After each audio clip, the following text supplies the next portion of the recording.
ফাগুনৰ বতৰে আনে মনত আনন্দৰ জোৱাৰ গছে বনেও সলালে মাত হোলীত ইজনে সিজনৰ মুখত নাচি বাগি লগাব ফাকুৱা ৰং কালি অৰ্থাৎ 14 মাৰ্চৰ পৰা ৰাজ্যত অনুষ্ঠিত হ'ব হোলী ফাগুনমহীয়া বতাহ ফুলাৰ লগে লগে ৰং প্ৰেমৰ বতৰা আৰু বসন্ত উৎসৱ হোলী আৰম্ভ হয় মুখ্য হিন্দু ৰাধা আৰু কৃষ্ণৰ চিৰন্তন আৰু ঐশ্বৰিক প্ৰেম হিচাপে উদযাপন কৰা হয় হোলী হোলীয়ে আনে বসন্তৰ আগমন শীতকালৰ সমাপ্তি আৰু প্ৰেমৰ প্ৰস্ফুতি মাৰ্চৰ মাজভাগৰ পৰা হিন্দু বৰ্ষপঞ্জী ফাগুন মাহৰ পূৰ্ণিমা সন্ধিয়াৰ পৰা আৰম্ভ কৰি ই এক নিশা আৰু এদিন ৰৈ যায় হিৰণ্যকশিপুৰ ওপৰত নৰসিংহ হিচাপে বিষ্ণুৰ বিজয়ক স্মৰণ কৰি হোলীৰ উৎপত্তি হয় দেশৰ বাহিৰেও এছিয়া দেশৰ অন্যান্য অঞ্চল বা পশ্চিমীয়া দেশতো কিছু অংশ বিয়পি পৰিছে Holi news desk DN24 news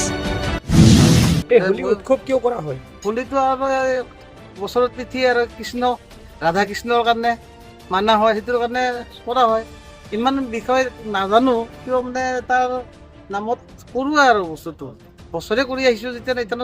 নমৰা কাললৈকে থাকিব আৰু এইটো বিজনেছটো এইখিনিয়ে ক'ব লগা মোৰ কেনেকুৱা বিক্ৰী বিক্ৰী এনে তোক মৰিও নাযাওঁ বাচিও নাযাওঁ কোৱা চিন্তা কৰি মানে মূল পইচাটো যেনে তেনে উঠা হয় আৰু লাভটো নহয়ে কিন্তু আৰু বছৰ বস্তু বছৰ থাকি যায় কিছুমান বেয়া হয় সেনেকুৱাই আৰু কাষ্টমাৰক শান্তি দিওঁ আমি আনি পেলাই বস্তুটো ল'ৰা ছোৱালীৰ কাৰণে সেইটো এতিয়ালৈকে অহাকালি হোলী হ'ব এতিয়ালৈকে কিমানমান টকাৰ বিক্ৰী হৈছে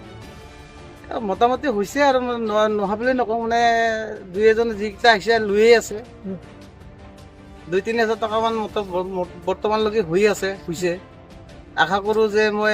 এই বছৰ লছ নাখাওঁ মানে বছৰেতো লছে খাওঁ কিন্তু চাওঁ এই বছৰ কি হয় সেইটোৰ কাৰণে আৰু বছৰে আনোৱে লছ হ'লেও আনো লাভ হ'লেও আনো বিজনেছ ৰিটাৰ্ণ কৰিবই লাগিব ল'ৰা ছোৱালীটো আহিবই ৰং নিবিকিলেও ক'ব যে কিয় ৰং অনা নাই সেইটো কাৰণে বছৰে লছ হওক বা লাভ হওক আমি মালটো আনোৱে ল'ৰা ছোৱালীক সান্তনা দিয়াৰ কাৰণে তাৰ মাজতে 2-1 টকা কেতিয়াবা লাভ হয় কেতিয়াবা লছ হয়